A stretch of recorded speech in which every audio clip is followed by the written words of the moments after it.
What's up, folks? Sean, the Average Angler. We've got another video today. This was a good one. You know, sometimes I sit and think and I'm trying to like, what can I do for content on the next video?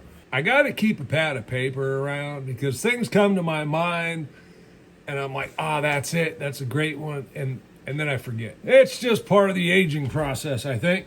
But anyway, today we are going to talk about a very good wintertime pattern, and it can be fished in many different aspects, okay? Shallow, deep. I actually learned about this deep initially, and kind of that's what I did with it for the longest time until I learned about the power of it in shallow water. And that is a simple spinnerbait. For the deep technique, you really don't want just any spinnerbait. Now, I think they have some Ledgebusters, I think maybe, have a smaller blade, and they're heavy.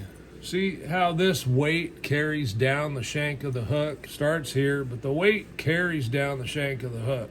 Now, I'm going to give you a bonus today, maybe even two, but I'm definitely going to give you a bonus today. Spinnerbaits tend to be made with a rubber band. Okay, and if it'll focus on that rubber band, you'll see that one is about to fall apart. Go through your spinnerbaits, learn how to tie, because there's no reason to ruin them. If you just take thread, you can do it with thread, wrap it, tie it.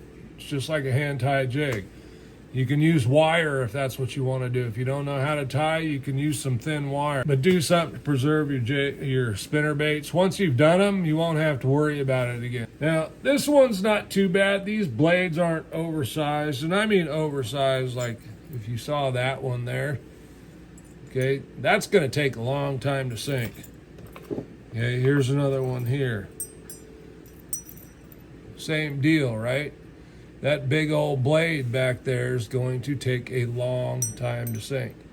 Now, this is about the edge of where I'd go. I'd actually prefer a little bit smaller. Spinnerbait fishing can be epic in the wintertime. I like to do it around structure. Standing trees, ledges, drop-offs, rock piles, docks, and laydowns. Laydowns, and let's do the deep first, okay? We're gonna get our jig, we're gonna put a trailer on it, but we want, like, I should have grabbed something. The old Zoom split tail.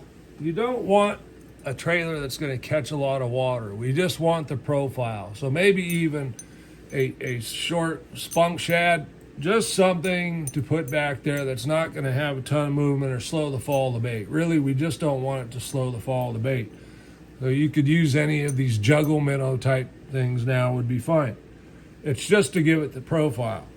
Now, you throw that bait out and you want it to fall next to the structure. Now, we're fishing, or the tree, okay? Let's talk standing timber. You want that bait to fall, and those blades are spinning as it's falling. So we're covering the trunk of the tree, and then as it gets down to the bottom, we are going to start slow rolling said spinnerbait, but we want to keep it around the bottom, okay? Every once in a while, just so that it hops up and then slowly goes back into its regular flutter and retrieve. This is a great way to catch some big females in the wintertime. Now, you could do the same thing around the ledges, deeper rock piles, that kind of stuff. We still want to crawl it towards the bottom. Ledges are really good to work it up to the edge, pop it off, and have it flutter down. Okay, the spinnerbait is just a great bait fish imitating lure that works very, very well. We're going to fish it slowly.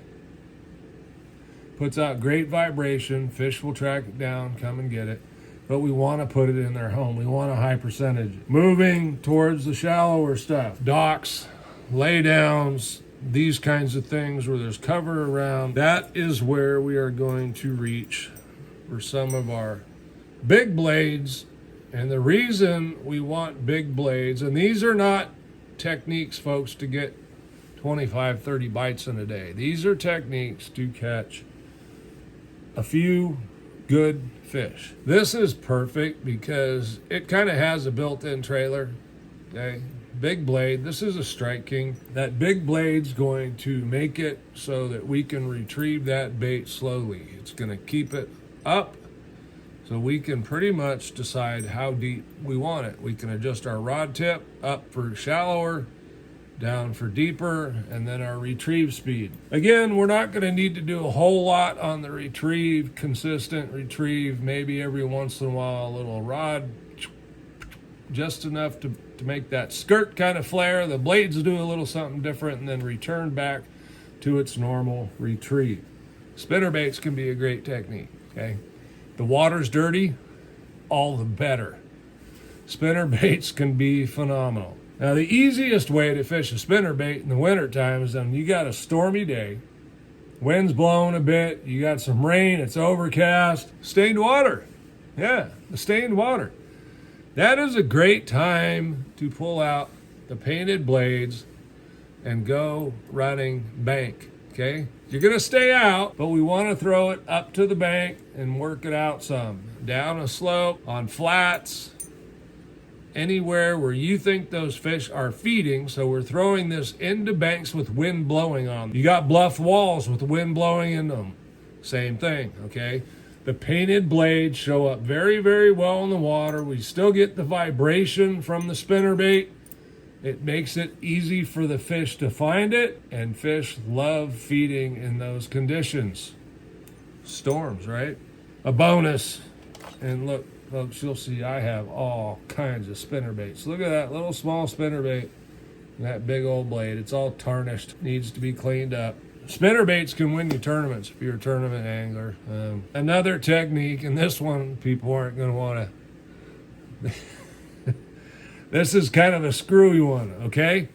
But if you think about it and you fish tournaments, you'll go, yep. How many times have you heard the guy that catches the big fish of the tournament? I've heard it way too many times, I'll tell you that much. Get up on stage and he says, well, you see, I cast out there and I got this big backlash. And I was getting my backlash out, and when I picked up my rod, he was on there. All right, so the technique, dead sticking a jig. Dead sticking a jig in the wintertime, it just produces. It is what it is. Sometimes fish don't want to chase things down, but if they hear something splash into the water or feel it, okay, the lateral line on the fish senses the water and it can feel things pushing the water. So your bait falling through the water, okay, this falling through the water is pushing water away from the bait as it goes down.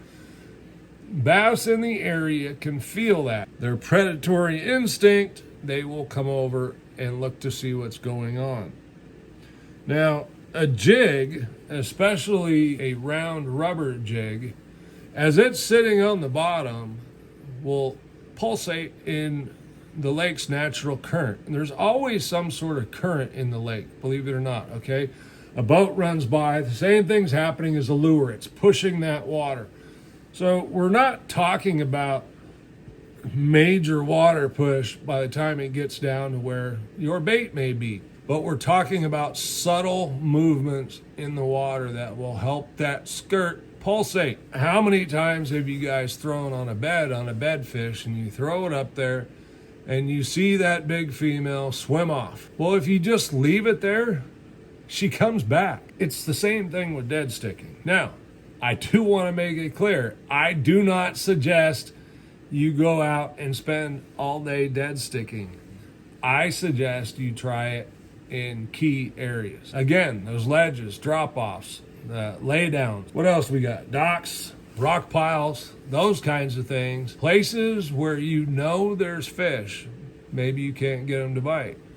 Those are good places to throw a fresh lure, okay? Means if you just threw everything but the kitchen sink at them and they don't want nothing to do with you, leave and come back. But throw your bait up there and let it sit on slack line. Not completely slack, slack enough that you will feel it if that fish picks that bait up and starts swimming off with it. Now, you may not feel them pick it up, but you should be able to feel as the fish starts swimming off. Look, it is a phenomenal technique. It's just mind-boggling to go out and do that all the time. But when you get in key areas to do this, it's a great thing to do. And how long am I talking about dead sticking? Up to a minute. How long does it take you to pick out a backlash? Up to a minute. I think by a minute, they're swimming around with it already. Now, just before you start to bring that bait back up and make another cast, just shake the tip a little bit. If one's sitting there looking at it and hasn't eaten it yet, that little shake may be just enough to trigger them to bite that jig. All right? Sean the Average Angler, thanks for watching. We'll see you on the next one.